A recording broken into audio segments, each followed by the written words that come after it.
Bonjour à tous, mes chers frères et sœurs. Bonjour aussi à tous celles et ceux que je n'ai pas eu l'occasion de saluer. C'est une joie renouvelée, dimanche après dimanche, de pouvoir ouvrir la parole de notre Dieu et encore entendre ce que le Seigneur veut nous dire, veut nous communiquer. Je trouvais vraiment formidable. Je trouve formidable la manière dont l'Esprit, dont le Saint-Esprit agit, se manifeste, inspire. Si je ne me trompe pas, ça fait 2 dimanches de suite où nous prenons ce texte dans Philippiens 3. Peut-être que le Seigneur veut nous dire quelque chose à travers cela. C'est un texte, effectivement, qu'on comprend rarement et on l'a pris. Et c'est bon de se rappeler ce que le Seigneur Jésus a fait pour nous. Il nous a saisis avant même que nous ayons fait ce choix. Il nous a saisis en premier, nous a donné la vie.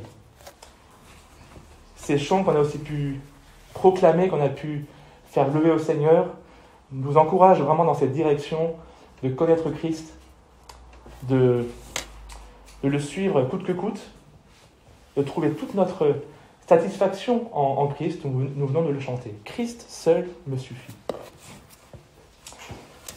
Donc, avant de prendre le texte donc dans Éphésiens chapitre 4, j'aimerais simplement vous partager que je pourrais appeler une petite acrostiche, et ça va être également un aspect qui va être vu et étudié dans ce message de ce matin. Cette semaine, j'ai trouvé ça sur les réseaux sociaux. Oui, parce que parfois, je surfe sur les réseaux sociaux. Je perds du temps sur les réseaux sociaux. Avant de parler, pense. Le P comme S positif. Le E comme S exact. Le N comme S nécessaire. Le S comme S sage. Et le dernier E, S enrichissant. S positif, exact, nécessaire, sage, enrichissant, ce que j'aimerais dire à l'autre ou ce que j'aimerais répondre à mon prochain. La pensée, les pensées. Ça va être un aspect que Paul va développer dans ce texte qu'on va lire ce matin. Donc sans plus attendre, je vous propose de lire le passage du jour, donc Éphésiens 4, les versets 17 au verset 24. Donc, Éphésiens 4, versets 17 à 24.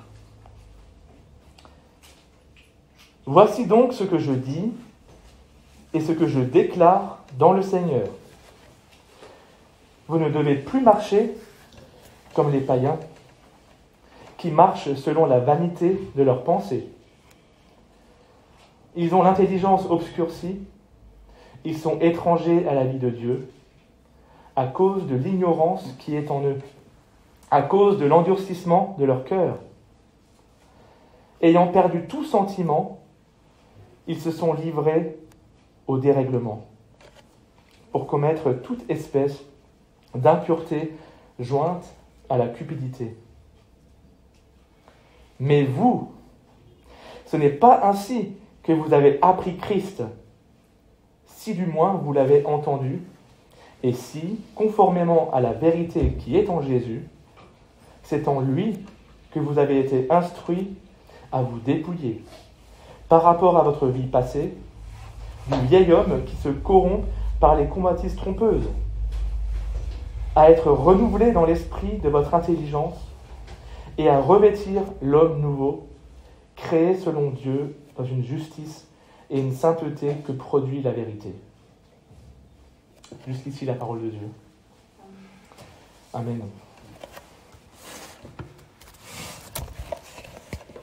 Donc, avant de rentrer dans le cœur du message, j'aimerais simplement reprendre avec vous les grandes lignes de cette épître aux Éphésiens et surtout le contexte proche dans lequel ce texte est intégré. Nous avons eu plusieurs et de nombreuses prédications sur toute la première partie de l'Épître aux Éphésiens, chapitre 1 à chapitre 3, où Paul a développé différentes notions théologiques, points doctrinaux. Et à partir du chapitre 4, Paul il est rentré dans une nouvelle approche dans sa lettre aux Éphésiens, beaucoup plus concrète, où il nous exhorte à marcher d'une manière digne de la vocation à laquelle Dieu nous a appelés, que Dieu nous a adressés. Des applications pour notre vie chrétienne de tous les jours, notre vie d'église, communautaire, mais également individuelle. Et donc du verset 1 au verset 16, donc, nous avons eu 2 prédications apportées par France sur l'unité dans l'Église, l'unité de l'Église qui a été créée, a été voulue par Dieu, par le Saint-Esprit.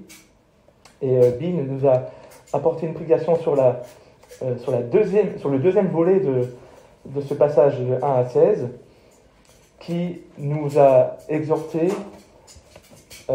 plutôt dans une perspective donc, de la diversité des dons, nous encourageant à grandir, à développer notre maturité, la maturité de l'Église. Donc, versets 1 à 16, nous avions eu plutôt une perspective communautaire de notre marche chrétienne. Et à partir du verset 17, jusqu'à la fin du chapitre, Paul, il prend davantage une perspective individuelle, des encouragements, des exhortations dans notre marche chrétienne individuelle avec le Seigneur. Des habitudes à mettre en place dans notre vie quotidienne. Et il y a une expression que Paul va utiliser dans ce texte que nous allons essayer de développer. Nous allons nous concentrer sur cette expression « apprendre Christ ». En étudiant ce passage, je dois avouer que c'est effectivement la première fois que cette expression m'est sautée aux yeux. On a tellement souvent l'habitude d'utiliser l'expression « apprendre à connaître quelqu'un », « apprendre à connaître Christ ». Nous l'avons chanté. « Te connaître, Jésus, est mon bien le meilleur ». Et oui, je t'aime. Nous sommes appelés à apprendre à connaître Jésus. Mais là, Paul utilise cette expression « apprendre Christ ». Donc c'est une expression qui est lourde de sens, qui est profonde et également inhabituelle, que Paul va utiliser dans ce passage. Et nous allons essayer de développer ce que cela veut bien signifier pour nous, apprendre Christ. Dans un premier temps, nous allons nous poser la question, ce qu'évoquent nos péchés.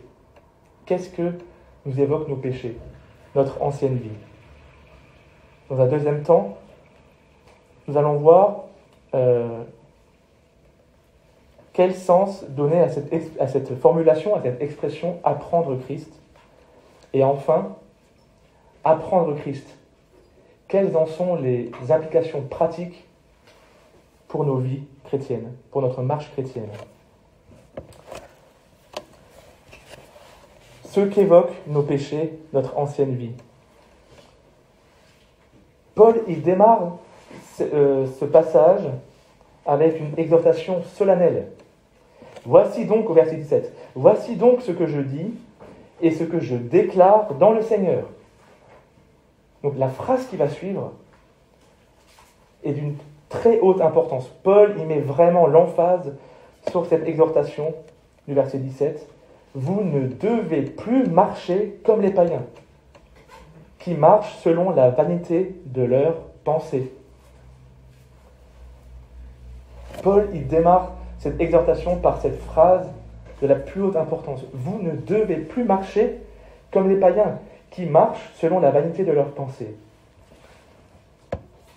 Et donc là, Paul, il reprend cette exhortation du verset 1, verset 2, du chapitre 4, où il avait dit « Je vous exhorte donc, moi, le prisonnier dans le Seigneur, à marcher d'une manière digne de la vocation qui vous a été adressée. » Et vous vous rappelez, en toute humilité, douceur, patience, vous supportant les uns les autres avec amour.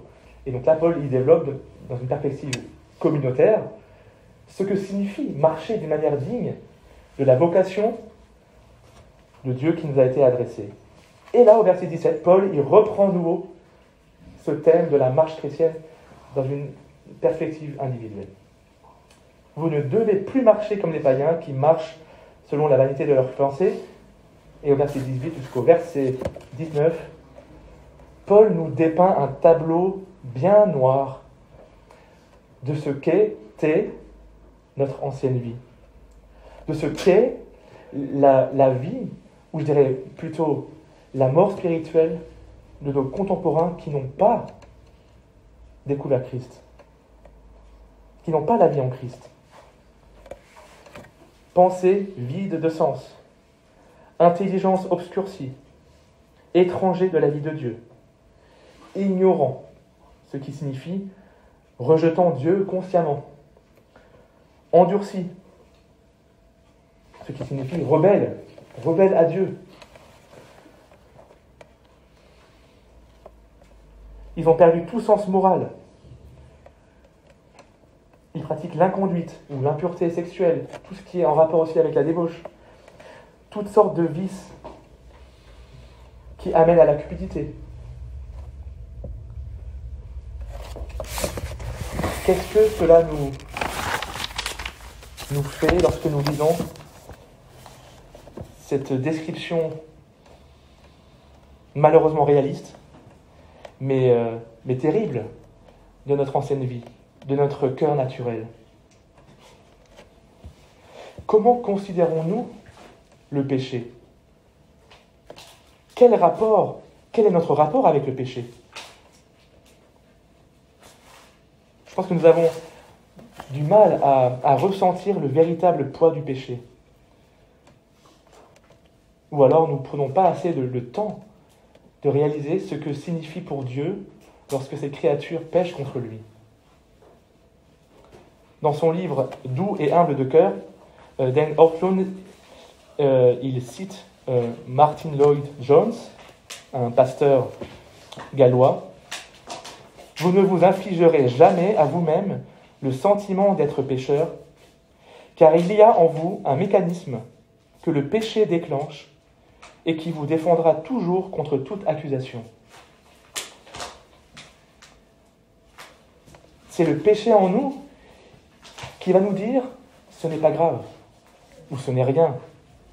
C'est un détail.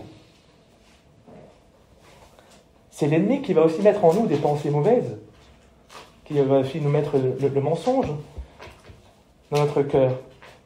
Des pensées qui ne glorifient pas Dieu, des pensées qui minimisent peut-être nos actions mauvaises, notre péché.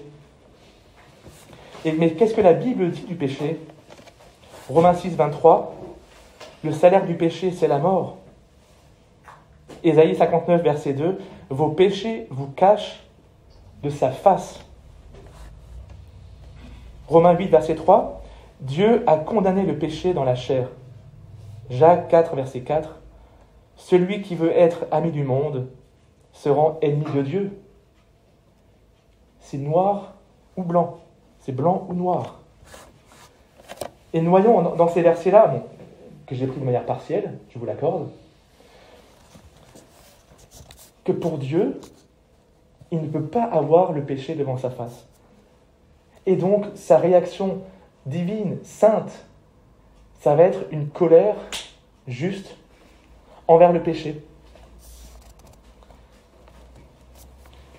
Est-ce que nous réalisons effectivement que lorsque nous péchons, lorsque nous chutons, nous attristons d'une part Dieu, Dieu qui est 3 fois saint?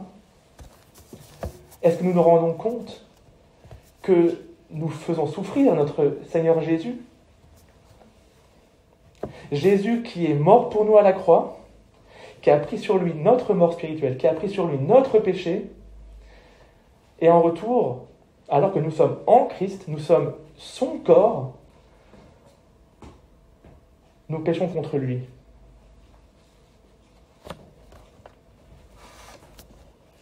Nous sommes en Jésus, Jésus habite en nous. Rappelons-nous de cela. Mais comment est-ce que Jésus il réagit? Il va pas nous maudire, nous abandonner, nous rejeter dès lors que nous péchons, si nous sommes en lui. Il nous aime à un point qu'il va même nous défendre devant le Père. Il va être notre avocat, notre défenseur devant le Père, notre Père céleste.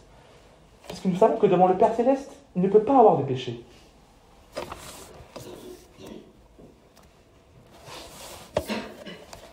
Et tout cela,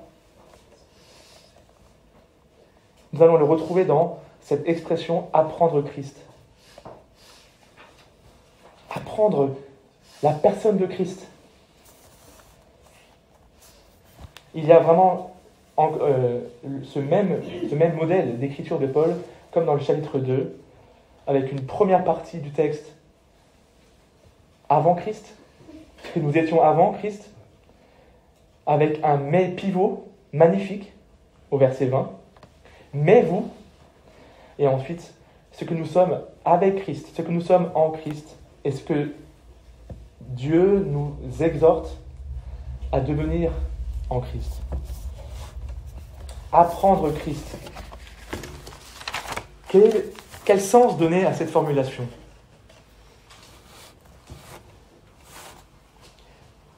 Au verset 20, Paul, donc après ce tableau noir qu'il peint, il écrit « Mais vous », il s'adresse aux Éphésiens, aux croyants de cette Église, « ce n'est pas ainsi que vous avez appris Christ, si du moins vous l'avez entendu, et si conformément à la vérité qui est en Jésus, c'est en lui que vous avez été instruits à vous dépouiller, jusqu'à la fin du verset 24, qu'on va étudier plus tard. Apprendre Christ, c'est non pas juste apprendre à le connaître de manière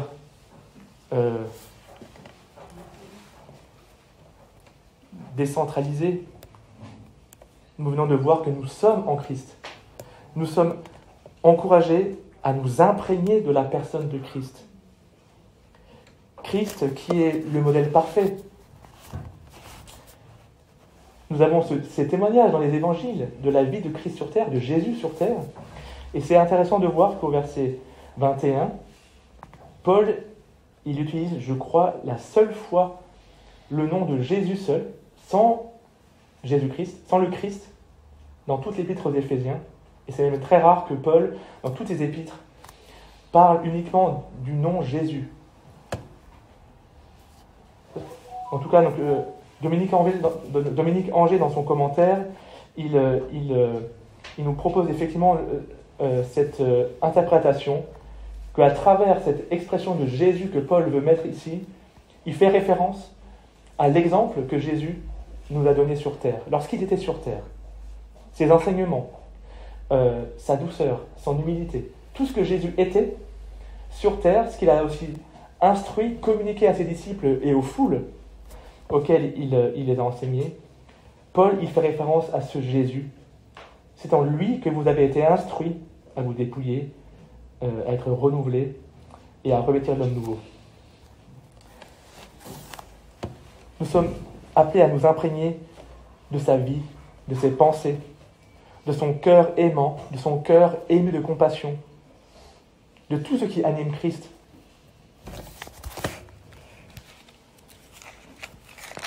Philippiens 2, verset 5.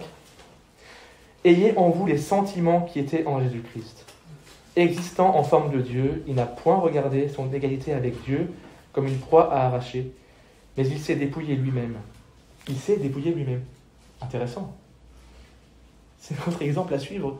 Parce que juste après, Paul, dans Éphésiens, il nous encourage à nous dépouiller de notre vieille nature, en prenant une forme de serviteur, en devenant semblable aux hommes, et il a paru comme un vrai homme, il s'est humilié lui-même, se rendant obéissant jusqu'à la mort, même jusqu'à la mort de la croix.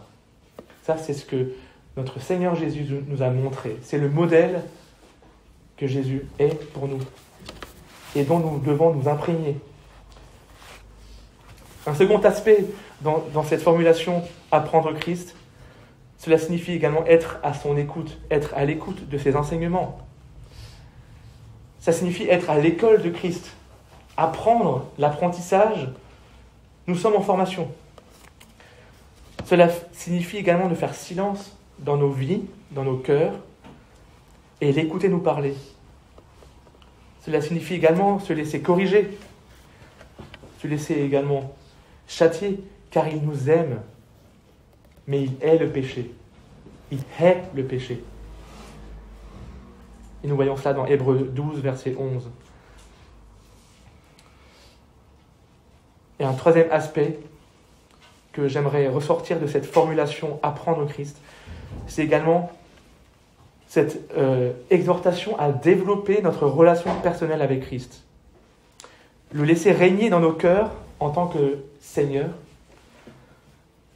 l'aimer de tout notre cœur en tant que notre Sauveur, et nous l'avons chanté, « Oui, je t'aime, Jésus », et également le suivre, désirer marcher à ses côtés, marcher à sa suite, dans ses traces, dans son exemple. Ces trois aspects nous focalisent sur Christ. Et nous l'avons chanté, le monde derrière moi, la croix devant moi. Et Bill l'a également partagé dans l'introduction avec ce passage dans Philippiens 3. Nous sommes appelés à courir vers l'avant, à tendre vers le but, d'être comme Christ. Nous avons son modèle comme exemple, ce qui signifie que apprendre Christ, c'est marcher d'une manière digne de l'appel qui nous a été adressé. Et maintenant, apprendre Christ, quelles en sont pour nous les applications pratiques ? Premièrement, en revenant dans Éphésiens 4, nous pouvons voir qu'il y a cette première étape essentielle, nécessaire dans notre vie, c'est la conversion. Nous avons appris Christ, comme Paul le rappelle, nous avons appris Christ la première fois lorsqu'il nous a saisis, lorsqu'il est venu à nous, lorsqu'il nous a tirés des ténèbres, lorsqu'il nous a sauvés des eaux. C'est là où nous avons appris Christ pour la première fois, où il s'est révélé à nous, où il nous a revêtus de l'homme nouveau. Ça, c'est le déjà. Nous sommes, comme vous voyez dans l'épître aux Éphésiens, dans le déjà et le pas encore. Donc le déjà, nous avons été saisis par Christ, comme Bill nous l'a rappelé durant le temps de louange. Et nous avons été revêtus de l'homme nouveau lors de notre conversion, où notre esprit a été régénéré. Mais ensuite, Paul, du verset 21 au verset 24, il va développer 3 implications pratiques que j'aimerais prendre ensemble. Et ces 3 implications pratiques vont faire partie de notre formation. Ce processus, cette exhortation d'apprendre Christ signifie être formé par Christ, se laisser former par Christ. Toujours plus ressembler à sa personne, à ce qu'il était, à ce qu'il est. Et la première implication, ça va être de se dépouiller du vieil homme, de se dévêtir du vieil homme. À la fin du verset 21, c'est en lui que vous avez été instruits à vous dépouiller par rapport à votre vie passée du vieil homme qui se corrompt par les convoitises trompeuses.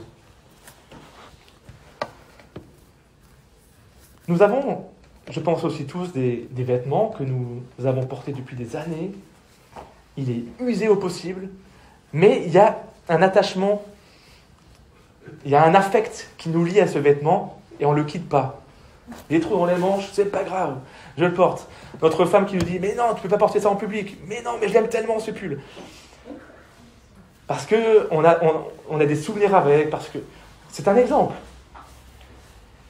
Est-ce qu'il y a des choses dans notre vie, alors que nous sommes en Christ, est-ce qu'il y a encore des choses en nous pour lesquelles nous sommes attachés ? Des choses qui viennent de notre ancienne vie, de notre cœur naturel, et que nous n'avons pas encore laissées, que nous n'avons pas encore dévêtues, retirées. de notre être? Est-ce que ce sont des traditions que nous avons récupérées et que nous avons maintenues dans notre vie quotidienne? Est-ce que ça peut être des idoles? Je ne pense pas simplement à des idoles fabriquées. Mais est-ce que nous avons sur cette terre, dans ce monde, des choses qui nous importent plus que Christ? Qui vont faire dévier également nos pensées? Alors que là, nous sommes exhortés à complètement modifier notre schéma de pensée. Et nous le verrons dans le deuxième aspect, dans la deuxième implication. Est-ce que nous sommes conscients de cette lutte intérieure à mener? Je vous ai dit tout à l'heure, nous sommes dans le déjà et pas encore. Ceux qui appartiennent à Christ donc sont en lui, il est en eux, il est en nous, et nous sommes devenus une nouvelle créature. 2 Corinthiens 5, 17. Mais alors pourquoi Paul ici nous encourage à nous dépouiller du vieil homme, à être renouvelés dans notre esprit et notre intelligence, et à revêtir l'homme nouveau? Nous verrons ces deux aspects prochains plus tard. C'est parce que nous sommes également dans le pas encore. Nous avons cette course à mener, cette course chrétienne à mener par la foi, avec les yeux fixés sur Christ, parce que nous ne sommes pas encore parfaits, et nous n'allons jamais l'être sur cette terre, mais nous sommes exhortés et encouragés par la parole, par le Seigneur, à y tendre. À quel point aimons-nous Christ et voulons-nous lui plaire? Est-ce qu'il y a des choses sur cette terre nous avons du mal à nous séparer?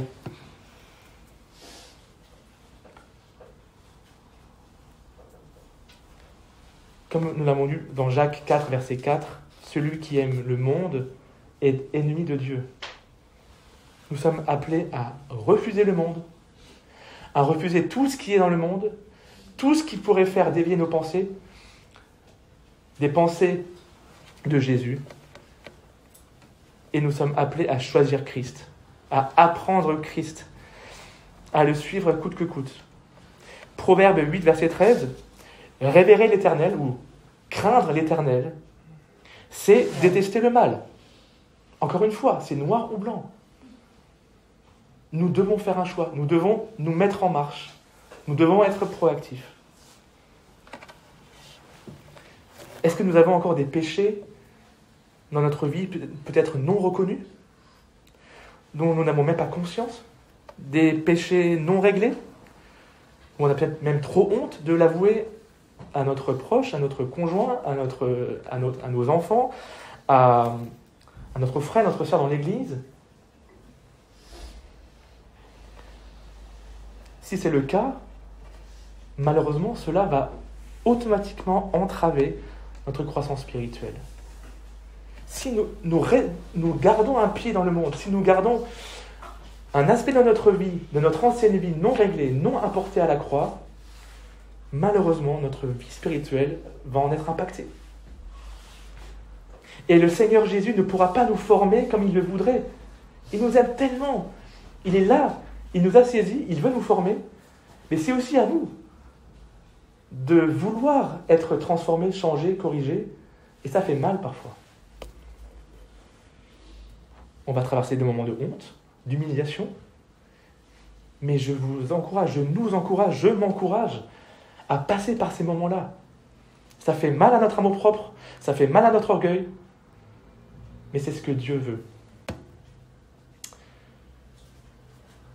Ce dépouillement du vieil homme peut et doit, dans certains cas, prendre un sens concret. Se séparer physiquement de certaines choses, de mauvaises influences, de relations toxiques.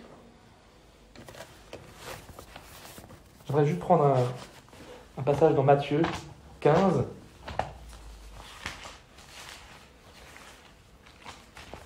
Excusez-moi. Matthieu 15, 27 à 30.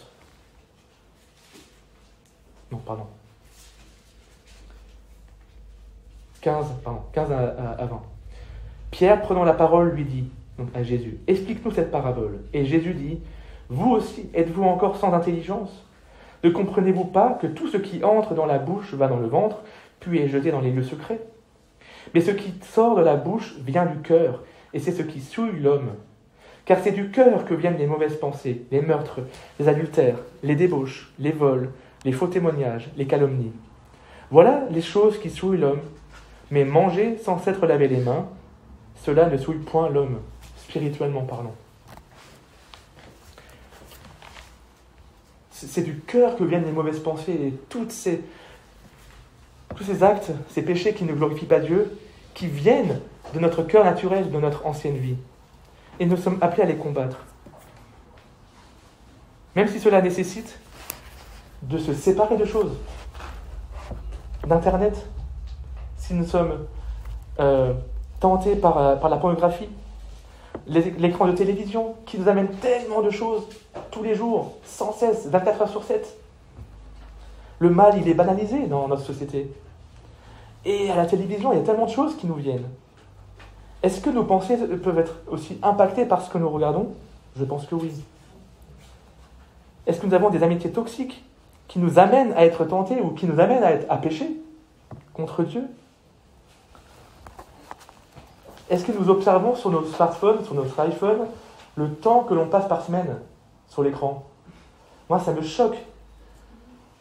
Quand je vois le nombre d'heures que je passe sur l'écran, et c'est mon téléphone qui me le rappelle, Seigneur, mais aie pitié de moi. C'est 25 heures que je passe sur mon écran, oui, je vous le dis.